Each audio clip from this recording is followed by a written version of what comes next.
वन्दितु सर्वसिद्धे ध्रुवममलमणोभमं गदिं पत्ते वोच्छामि समय पाहुड मृण्मो सुज केवली भणिदम।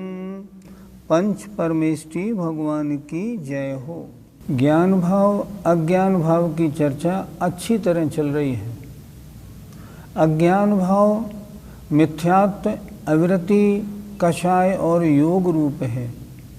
इनके उदय में जीव की कैसी परिणति होती है, जीव का कैसा ज्ञान होता है, इसको बारे में आज बताएंगे। आज दो गाथा इसी रूप में है। गाथा नंबर 140 निकालिए। मीच्छतस्य दूदो जम जीवाणम् अतच्छसद्दहनम् असंयमस्य दूदो जम जीवाणम् अविरदत्तम्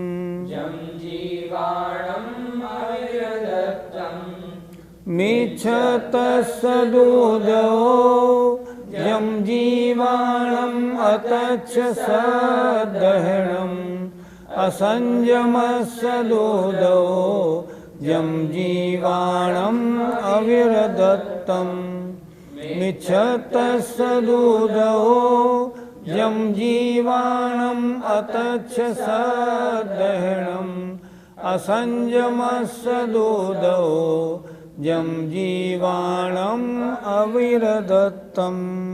मिच्छतस्सो मिथ्यात्व का उदो उदय है। जम जो जीवों के जीवाणम अतच्च सद्दहनम अतत्व श्रद्धान है। अर्थात जीवों के जो अतत्व श्रद्धान होता है वो मिथ्यात्व का उदय है।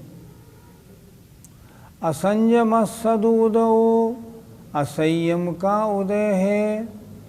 जो जीवों के अविरति है वह असंयम का उदय है।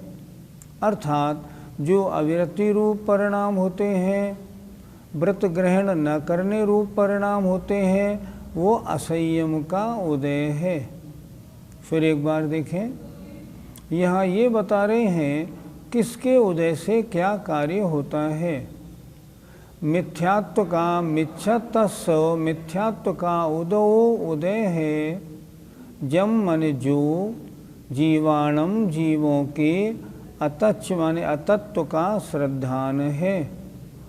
जिस जीव के तत्व का श्रद्धान नहीं, तत्व का उल्टा श्रद्धान हो रहा है, कारण क्या है? मिथ्यात्व का उदय है। असंयमस्सदूदो असंयम का उदय है। जो जीवों के अविरति है, अर्थात व्रत लेने का उत्साह नहीं है, वो क्या है? वो असंयम का उदय है। असंयम का उदय जब होता है तब जीवों के व्रत लेने के परिणाम नहीं होते। अर्थ देखें, जीवों के जो अतत्व रूप श्रद्धान होता है वह मिथ्यात्व का उदय है। उन जीवों के जो त्याग भाव का अभाव है वह असंयम का उदय है। पंडित जी, ये अतत्व श्रद्धान क्या होता है? तत्व 7 हैं: जीव, अजीव, आश्रव बंध, संवर, निर्जरा और मोक्ष। इन 7 तत्वों का यथार्थ श्रद्धान नहीं होना ये अतत्व श्रद्धान है। अर्थात जैसे जीव है, अब शरीर को ही जीव मानना ये जीव तत्व का विपरीत श्रद्धान है। जैसे अजीव तत्व का शरीर के छूटने पर अपने को छूटना मानना, शरीर की उत्पत्ति में अपनी उत्पत्ति मानना, ये अजीव तत्व का विपरीत श्रद्धान है। आश्रव तत्व का विपरीत श्रद्धान राग द्वेष आदि में रुचि नहीं होना तत्व श्रद्धान है, और राग द्वेष आदि में रुचि होना ये आश्रव का विपरीत श्रद्धान है। होना तो ऐसा चाहिए, राग द्वेष आदि परिणाम ये आश्रव के कारण हैं, छोड़ने योग्य हैं, लेकिन फिर भी निरंतर रुचि पूर्वक उनमें लगे रहना आश्रव तत्व का विपरीत श्रद्धान हुआ। बंध तत्व का विपरीत श्रद्धान, पुण्य और पाप ये दोनों आत्मा को बांधने वाले हैं। फिर भी पुण्य सुख देता है, ये अच्छा है, पाप दुख देता है, ये बुरा है, ऐसी धारणा बनाना ये बंध तत्व का विपरीत श्रद्धान है। जो गुप्ती समिति आदि हैं ये आश्रव को रोकने में कारण है, लेकिन फिर भी इनमें किसी प्रकार की रुचि नहीं लेना, नहीं ये नहीं हो पाएंगे, मुझसे नहीं होते हैं, ऐसा भाव बनाना संवर तत्व का विपरीत श्रद्धान है। और तप आदि के कारण निर्जरा होती है, लेकिन तप आदि की प्रवृत्ति में रुचि नहीं रखना, तप आदि को व्यर्थ मानना, इनको शरीर की क्रिया मानना, ये निर्जरा तत्व का विपरीत श्रद्धान है। और मोक्ष का जो स्वरूप दिया है निराकुल स्वरूप, ऐसा मोक्ष कोई है या नहीं है, किसने देखा, ऐसा करना मोक्ष तत्व का विपरीत श्रद्धान है। श्रद्धान तो करना चाहिए था अपने शुद्ध आत्म तत्व के ऊपर, उसके ऊपर श्रद्धान नहीं करना और अन्य में रुचि लेना, ये अतत्व श्रद्धान कहलाता है। ये क्यों होता है? ये मिथ्यात्व के उदय के कारण होता है। जब आत्मा में मिथ्यात्व का उदय होता है तब आत्मा उल्टा श्रद्धान करती है। कितने ही उपदेश प्रवचन सुनने को मिले, लेकिन जब तक मिथ्यात्व का उदय है तब तक सात तत्व का सही श्रद्धान नहीं करता, उसे आत्म तत्व में रुचि नहीं होती। मिथ्यात्व के उदय के कारण उसकी रुचि आत्म तत्व को छोड़ के अन्य पदार्थों में रहती है। ये मिथ्यात्व के उदय से होने वाला अतत्व श्रद्धान है। पंडित जी, असंयम का उदय क्या करता है? असंयम भी कई प्रकार का होता है। असंयम एक अनंतानुबंधी के उदय से होता है। वो क्या करता है? आत्मा की चारित्र धारण में रुचि नहीं पैदा होती। एक अप्रत्याख्यानावरण के उदय से होने वाला असंयम है।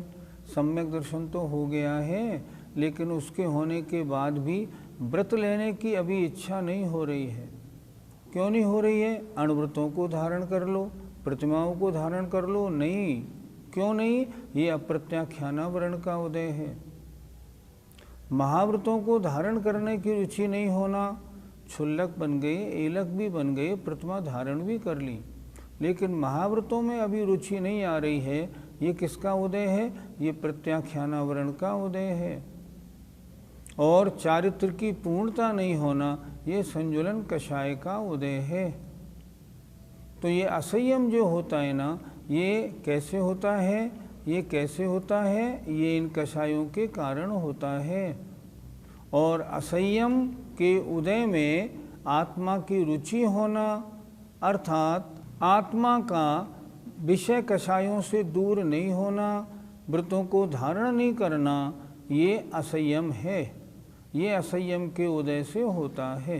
पंडित जी, मिथ्यात्व के उदय को दूर करने के लिए क्या करना चाहिए? सबसे पहले जो सच्चे देवशास्त्र गुरु के अलावा जो अन्य देवशास्त्र गुरु की श्रद्धा है, पहले तो उसको छोड़े, उसको बिल्कुल छोड़ दे।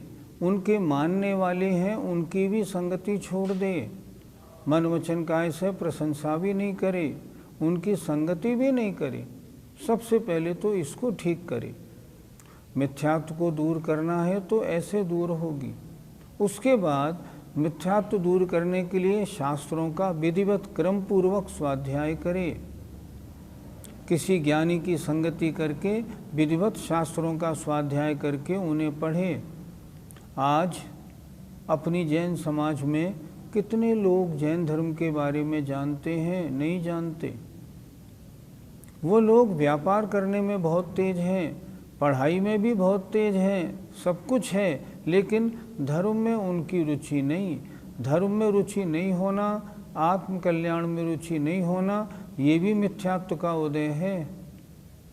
इससे कैसे बचा जाए? इससे ऐसे बचें, धर्म में अपना समय लें, धार्मिक पुस्तकों को पढ़ें, आत्मस्वरूप को पहचानें, आत्मस्वरूप का चिंतन करें और स्वाध्याय करके मैं इस शरीर में जो जानने देखने वाला हूँ वो तो आत्मा हूँ, और जो दिख रहा है ये शरीर, ये पुद्गल है, मैं शरीर नहीं, शरीर मैं नहीं, ऐसा भेद विज्ञान करेंगे तब तत्व श्रद्धान होगा।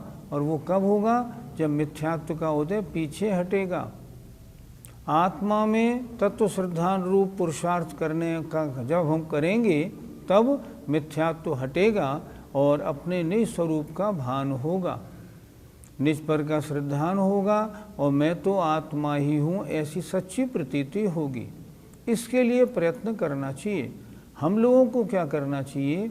अपने परिवार में धर्म का जो श्रद्धान, धर्म का आचरण, धर्म का पठन पाठन शुरू कराना चाहिए। अपने शहरों में पाठशालाएं लगानी चाहिए, अपने शहरों में शिविर लगाने चाहिए ताकि लोगों को मालूम तो पड़े। हमारा संस्थान जगह जगह शिविर लगाता है और हमने ऐसे ऐसे स्थान देखे जहाँ गृहीत मिथ्यात्व पूरे गांव के गांव में, शहर के शहर में भरा पड़ा है। बड़ी कोशिश की, एक शिविर में, 2 शिविर में, 4 शिविर में 20%, 30%, 40% लोगों से वो मिथ्यात्व हटवाया।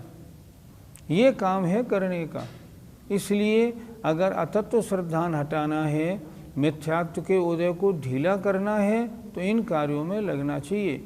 हमारी समाज का ध्यान इस ओर नहीं है, ये कमजोरी है। पंडित जी, असंयम के उदय को हम कैसे कमजोर बनाएं? हम चरणान योग के ग्रंथों का स्वाध्याय करें, उससे हम ये देखें चारित्र धारण करने का क्या महिमा, क्या महत्व है। चारित्र धारण करने से कैसी निर्जरा होती है। आचार्यों ने लिखा है सम्यक दृष्टि के समय निर्जरा नहीं होती, लेकिन अगर वो प्रतिमा धारण कर ले, व्रती बन जाए तो 24 घंटे निर्जरा होती है। चारित्र की इतनी महिमा है, अपने आप को चारित्र की ओर अग्रसर करे।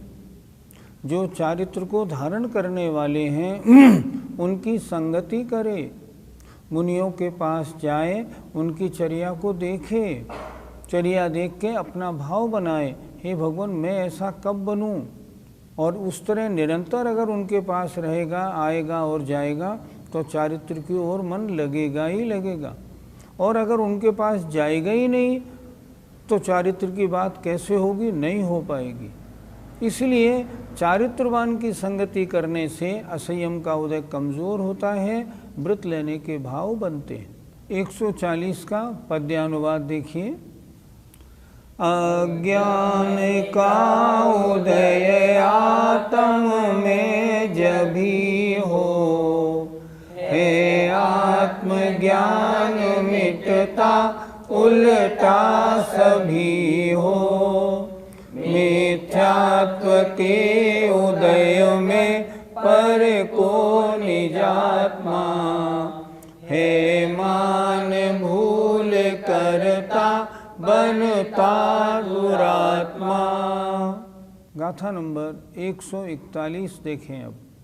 अण्णाळस्य दूधवो,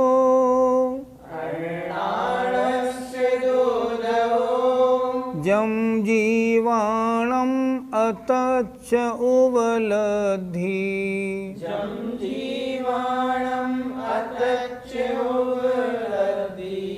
जो दुख साउबओगो,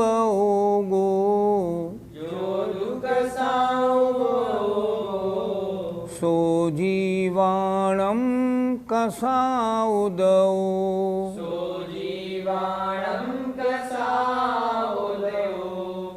अण्णाळस्य दूधवो, जम जीवाणम अतच्च उवलद्धि, जो दुख साउबओगो, सो जीवाणम कसाउदो। अण्णाळस्य दूधवो, जम जीवाणम अतच्च उवलद्धि, जो दुख साउबओगो, सो जीवाणम जीवाणम कसाउदौ। अण्णाणस्व अज्ञान का जो उदवो उदय है, क्या करता है?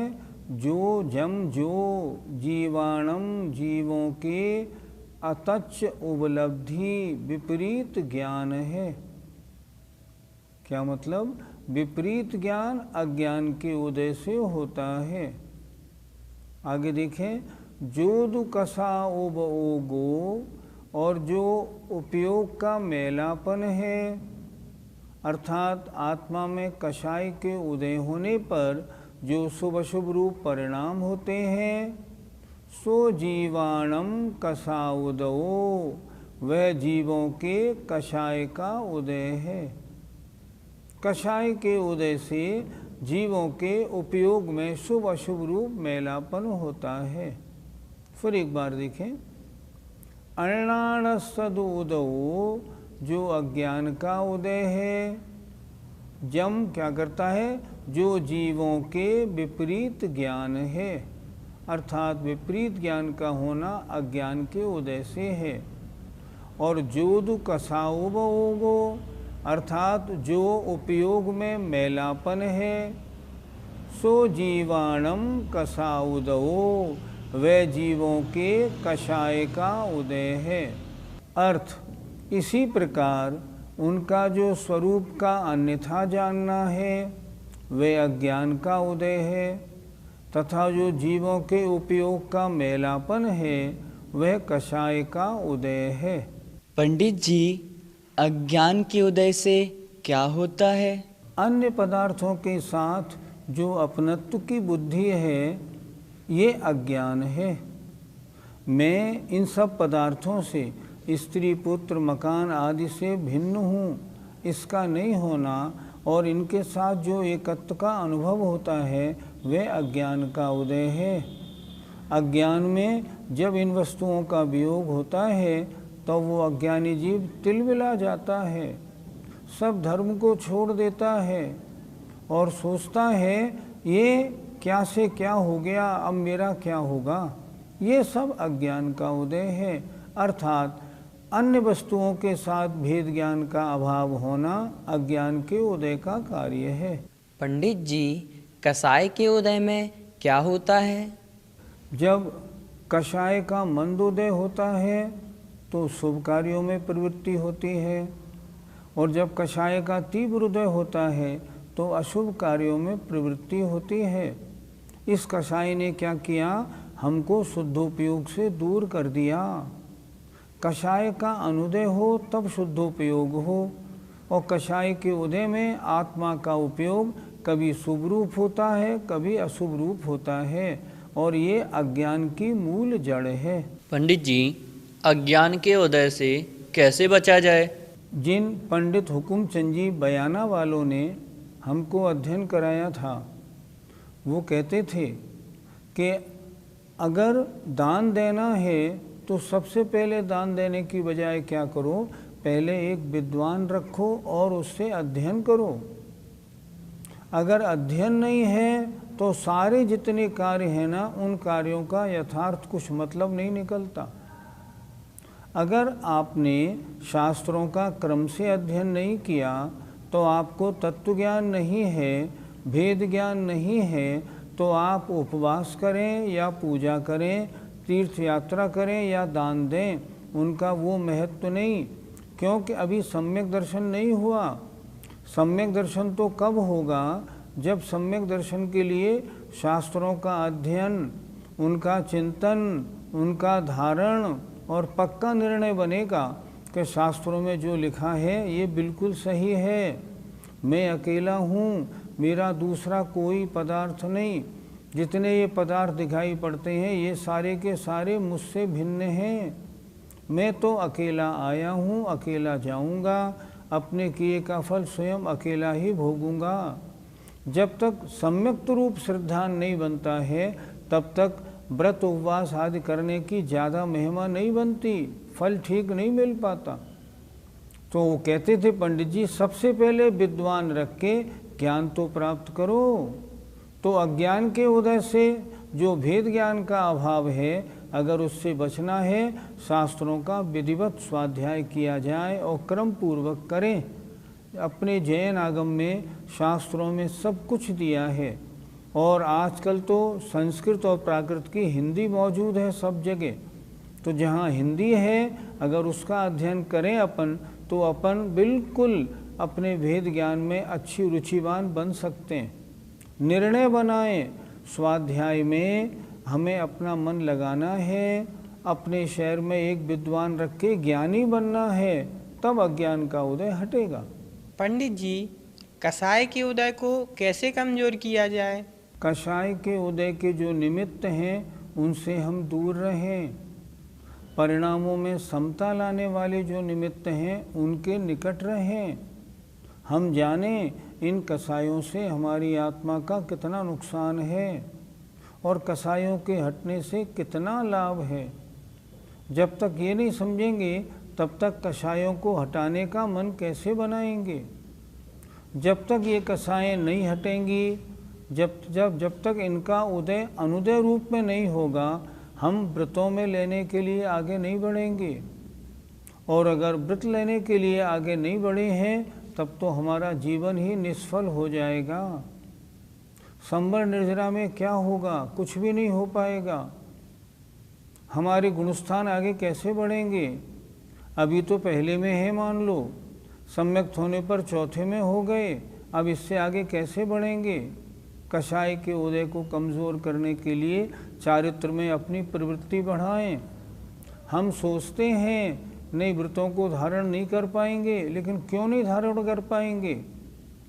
जो लोग धारण कर रहे हैं आज आचार्य के साथ 300-400 पीछियाँ हैं, क्या ये हमारे जैसे इंसान नहीं? जब इंसान हैं तो फिर हम आगे क्यों नहीं बढ़ सकते? चारित्र धारण क्यों नहीं कर सकते? बिना चारित्र के निर्जरा कहाँ से होगी? चारित्र नहीं तो जीवन ही निष्फल है। इसलिए ऐसा विचार करेंगे तो कषाय का उदय कमज़ोर होगा, व्रतों के धारण में हमारी प्रवृत्ति बनेगी।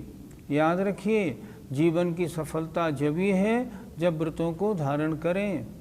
अगर मान लो मुनि आर्यिका न बने तो बहुत ही अच्छा, तो कम से कम व्रती तो बने, प्रतिमा धारण करें। और एक बात का निर्णय और करें, ज़्यादा राग द्वेष के चक्कर में फंसना अच्छा नहीं। एक निश्चित उम्र के बाद सबसे ज़्यादा राग द्वेष का कारण है अपना परिवार और घर, उससे दूर हो जाएं। किसी आश्रम में किन्हीं महाराज के निकट रहने लगें ताकि कषायें कमज़ोर पड़ें और व्रतों में प्रवृत्ति बढ़े। पंडित जी, कसाय किसे कहते हैं? जो आत्मा को कसे या दुख दे, उसका नाम कषाय है। सारा संसार में जितनी हमारा अभी तक अनंत संसार चला आ रहा है, इसके मुख्य कारण दो हैं, एक मिथ्यात्व और एक कषाय। किसी तरह से मिथ्यात्व को दूर करना है और उसके बाद इन कषायों को कमज़ोर करना है। हमें अपने अंदर प्रसंभाव लाना है, कषायों की मंदता, और व्रतों के धारण में अग्रसर होना है। जैसे जैसे व्रतों के धारण में अग्रसर होंगे, आत्म पुरुषार्थ होगा और कषायें अपने आप शिथिल हो जाएंगी। ये कषायें आत्मा के परिणाम नहीं, अज्ञानी अवस्था में मुख्य कारण कषाय का है, क्योंकि ये कषायें शुद्धोपयोग रूप परिणाम का घात करने वाली हैं। ये शुभ और अशुभ कार्यों में लगाने वाली हैं, इसलिए इनको छोड़ना है। आत्मा को कसने वाली कषाय होती हैं, ये बहुत दुख देती हैं, इसलिए इनसे जितना बचें उतना अच्छा है। गाथा 141 का पद्यानुवाद देखिए। आत्मा स्वयं जब संयम से घिरेगा, स्वच्छंद हो विषय सेवन ही करेगा, कालुष्य की सघन कालिख से लिपेगा, आत्मा कषायमय दीपक ज्यों जलेगा। जय जिनेन्द्र। इस कार्यक्रम के पुण्यार्जक परिवार हैं श्रीमती पूनम जैन, धर्मपत्नी श्री सुभाष जैन, गुणायतन शिखर जी, मानक चंद, कमला देवी, राकेश, नीतू, ऋषभ, सौम्या एवं Ayushi Musharraf, B123, Sethi colony, Jaipur, Rajasthan. Shri Parasnath re rolling mills limited, Durgapur 1, Bardhaman, Paschim Bangal. Amita Jain, wife of Anil Kumar Jain, Sangeeta Jain, wife of Vipin Kumar Jain, Sheel Jain, wife of Narendra Jain. Hightone trading company, Shalimar Bagh, Delhi 88। माता श्री निरंजना बाई सरोदय के स्मरणार्थ Sunanda, wife of professor Umesh Chandra Sarodaya, Nagpur. Rekha, wife of Abhay Kumar Sontakke, Karanja. Madhuri Jain, Nagpur. Nishigandha Band, CA, wife of doctor Shailesh Band, Amravati. Rutika, wife of Saurabh Sarodaya, Pune. Pushpak Jain, Swastik Band, Spraha Sarodaya. स्वर्गीय श्री चिमनलाल फूलचंद शाह, स्वर्गीय Kamlaben Chimanlal Shah, doctor Rajnikant C Shah, Leena R Shah, Samarth R Shah, Dhvani S Shah, Nishchal R Shah, Janali N Shah, Aagam, Nirmay एवं नियम शाह, अहमदाबाद, गुजरात। गर्भ गौतम जैन, सुपौत्र अशोक कुमार, रतनलाल जैन, नूतन, गौतम, प्राची, आदित्य, महिमा, सलोनी, निरंजन, अरहन, आराध्य, तारदेव, अंधेरी, मुंबई। श्रीमती संतोष C सिंघई, श्रीमती वर्षा आलोक जैन, श्री आलोक जैन, कुमारी त्रिशला जैन, कुमारी अनमोल अग्रवाल।